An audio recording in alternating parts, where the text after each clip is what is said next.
Assalamualaikum, masih bersama saya Ibu Betty di mata kuliah Statistik Pendidikan. Ya, jadi pada pertemuan kali ini yang kita bahas adalah tentang ukuran penyebaran data. Jadi di minggu sebelumnya sudah saya sedikit jelaskan bahwa di ukuran data itu meliputi ada ukuran pemusatan, ada ukuran letak, dan yang ketiga di sini yang akan kita bahas adalah tentang ukuran penyebaran data. Oke, langsung saja. Ukuran penyebaran data merupakan ukuran seberapa menyebar data yang kita punya. Jadi, data yang beragam itu akan memiliki nilai penyebaran yang lebih besar daripada data yang lebih seragam. Apa sih maksudnya? Sebagai ilustrasi begini, di kasus pertama misalnya, saya ingin meneliti ya tentang kemampuan statistik mahasiswa Provinsi Bengkulu. Jadi saya katakan kasus saya di sini melibatkan mahasiswa di Provinsi Bengkulu. Maka secara otomatis populasinya itu adalah mahasiswa seluruh mahasiswa dari beberapa instansi atau beberapa universitas yang ada di Provinsi Bengkulu. Lalu, karena jumlah terlalu banyak sehingga tidak memungkinkan saya untuk mempelajari semuanya, maka di sini saya mengambil beberapa sampel ya, secara acak. Ada beberapa sampel yang saya ambil secara acak ya dari misalnya mahasiswa IAIN dari berbagai jurusan. Kemudian saya juga mengambil beberapa sampel secara acak dari misalnya Universitas Bengkulu, itu pun juga dari beberapa fakultas. Kemudian saya juga mengambil beberapa sampel mahasiswa The Hasen. Saya juga mengambil beberapa sampel ya secara acak mahasiswa misalnya UMB. Nah, dari beberapa instansi ini yang sudah saya ambil tadi sampel-sampelnya, lalu kemudian saya ukur ya kemampuan statistiknya. Maka ketika saya mengumpulkan data ini ya, data dari beberapa mahasiswa di seluruh Provinsi Bengkulu ini, maka karena tiap-tiap instansi atau universitas itu memberikan perlakuan ya berbeda, misalnya dari segi misalnya suasana kelas itu berbeda secara otomatis, kemudian dosen-dosen juga secara kualitas juga berbeda ya, maka data yang saya punya, yang saya ambil dari beberapa mahasiswa dari berbagai universitas ini, tentunya ya bisa dikatakan bahwa ini memiliki data yang beragam atau beraneka macam gitu. Nah, data yang seperti ini pasti akan memiliki ukuran penyebaran data yang besar. Ya, akan berbeda kalau misalnya saya punya kasus yang kedua ini. Misalnya, saya ingin meneliti tentang kemampuan statistik mahasiswa IAIN ya, Fakultas Tarbiyah misalnya. Maka di sini saya hanya mengambil seluruh mahasiswa Tarbiyah ya, FTT. Nah, saya ambil beberapa sebagian dari mahasiswa PGMI, kemudian saya juga mengambil beberapa sampel mahasiswa dari misalnya jurusan lain, ada bahasa Inggris, ada PGRA, kemudian ada matematika. Nah, seperti ini. Ya, jadi karena dari penginputan mahasiswa itu menjalani tes yang sama, kemudian mendapatkan berbagai perlakuan suasana kelas yang sama, maka bisa dikatakan bahwa data yang saya punya itu lebih seragam daripada data saya di kasus sebelumnya. Ya, jadi ketika data itu lebih beragam, maka di sini akan memiliki tingkat penyebaran yang lebih besar. Karena tingkat penyebarannya lebih besar, maka akan memiliki resiko pada saat pengambilan kesimpulan itu juga lebih besar. Ya, resiko yang dimaksud adalah resiko kesalahan pada saat pengambilan kesimpulan. Itu akan memiliki resiko yang lebih besar ya daripada data yang seragam. Nah, seperti itu. Semoga bisa dimengerti. Selanjutnya, yang termasuk ukuran penyebaran data di sini adalah ragam atau varian, ada simpangan baku atau standar deviasi, dan ada jangkauan atau range. Sebenarnya masih ada dua lagi, ada jangkauan antar kuartil dan ada simpangan rata-rata. Tapi di sini ya kita hanya akan mencari ini data-data penting yang dipakai biasanya untuk penelitian. Jadi ukuran-ukuran ini jadi hanya ragam atau varian, ada simpangan baku dan ring saja yang akan kita pelajari. Ya, jika kalian ingin mengetahui lebih banyak seperti simpangan rata-rata dan simpangan jangkauan antar kuartil, kalian bisa pelajari sendiri di buku statistik dimanapun ya, buku apapun. Oke, kita bahas satu-satu. Yang pertama adalah tentang jangkauan atau ring. Sebenarnya ketika kalian membuat atau belajar tentang distribusi frekuensi, ini sudah kita singgung ya, jangkauan atau ring. Jangkauan atau ring disebut juga dengan rentangan, yaitu data tertinggi dikurangi data terkecil. Ya, data terbesar dikurangi data terkecil. Itu disebut dengan ring atau jangkauan atau rentangan. Sebagai contoh, data nilai UAS statistika dari mahasiswa di sini diperoleh data berikut. Ada 90, 80, dan seterusnya. Maka carilah ringnya. Maka di sini kita bisa menghitung ring atau rentangan atau jangkauannya. Kalian bisa cari berapa nilai terbesarnya adalah 100, kemudian berapa nilai terkecilnya di situ dari data itu ada 50. Maka rentangan atau jangkauan ringnya adalah 100 dikurangi 50 sama dengan 50.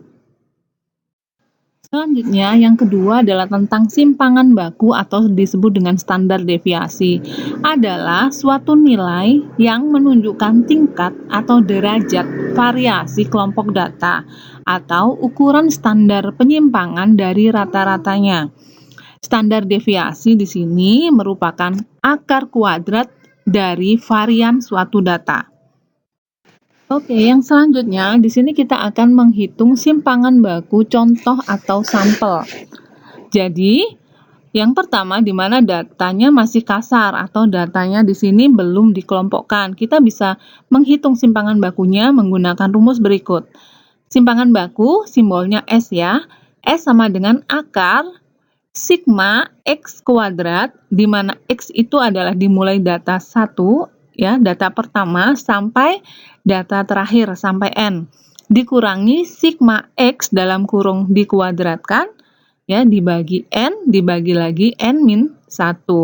Karena sigma X dibagi N itu adalah rata-rata, maka di sini kita juga bisa menggunakan rumus yang lain tapi sama, adalah sigma dalam kurung X dikurangi rata-ratanya dikuadratkan dibagi N min 1. Ya, di mana XI-nya itu dimulai dari data pertama hingga N.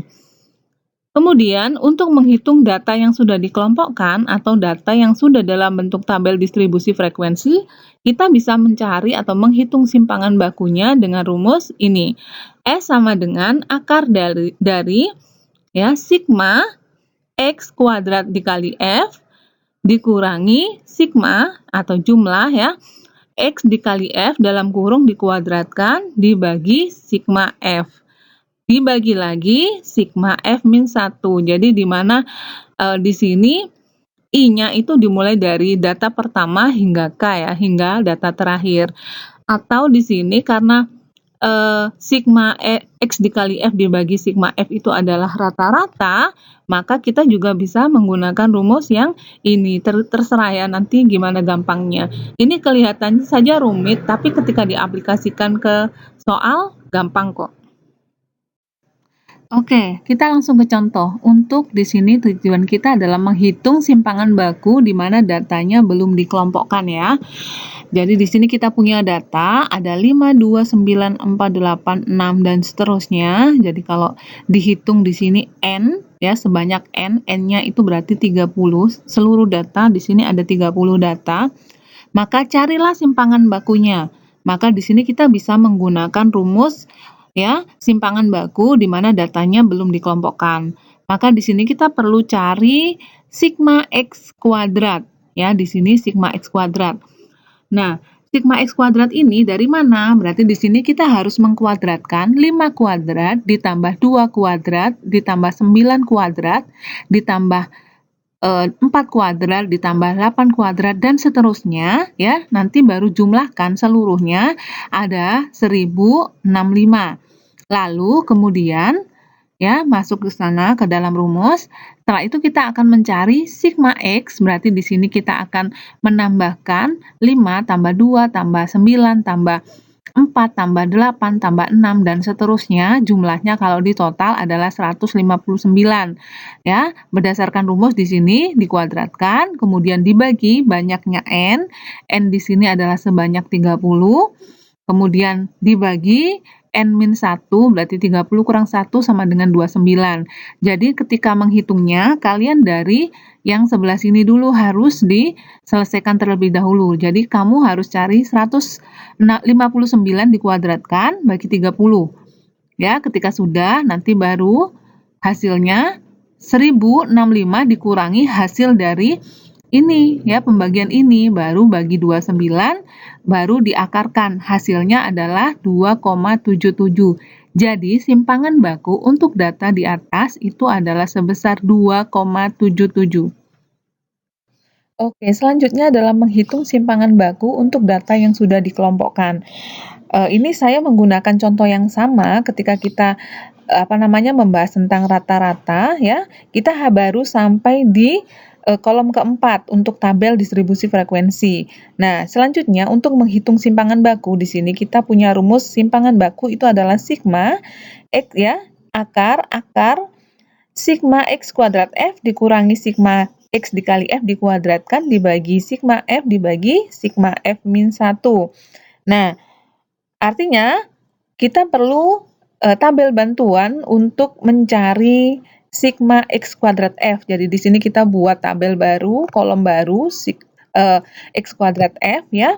Kamu hitung nanti X-nya itu adalah nilai tengah, dikuadratkan, baru dikalikan F di masing-masing kelasnya di sini, sehingga kemudian jumlahkan. Maka ini adalah nilai dari sigma X kuadrat F, masukkan ke dalam rumusnya.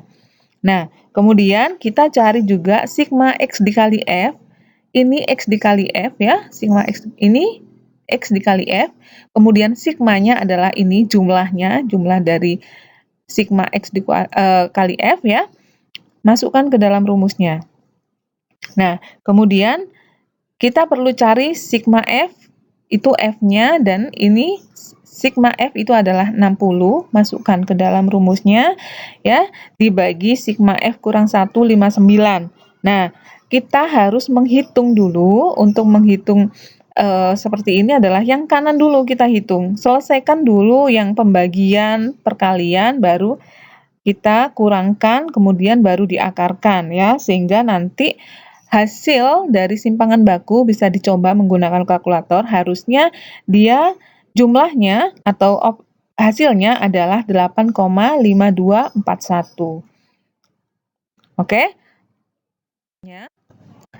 Varians ya, sebenarnya varian ini rumusnya sama dengan simpangan baku, di mana varians itu adalah kuadrat dari standar deviasi atau kuadrat dari simpangan baku. Jadi kalau simpangan baku atau standar deviasi itu simbolnya S, kalau varians itu simbolnya S kuadrat. Jadi yang kita cari adalah S kuadrat. Simpangan baku dikuadratkan ya, itu namanya varians atau ragam. Nah, rumusnya sama, hanya kita menghilangkan akarnya karena S-nya dikuadratkan sehingga akar kuadratnya hilang. Nah, ini adalah untuk mencari variansi. Ya. Baik itu untuk data yang belum dikelompokkan maupun untuk data yang sudah dikelompokkan. Ini rumusnya. Nanti bisa dicoba untuk soal tentang varians ya. Nah, selanjutnya di sini, oke, sampai di sini dulu untuk pembahasan tentang ukuran penyebaran ya. Kita ketemu di minggu yang akan datang. Assalamualaikum warahmatullahi wabarakatuh.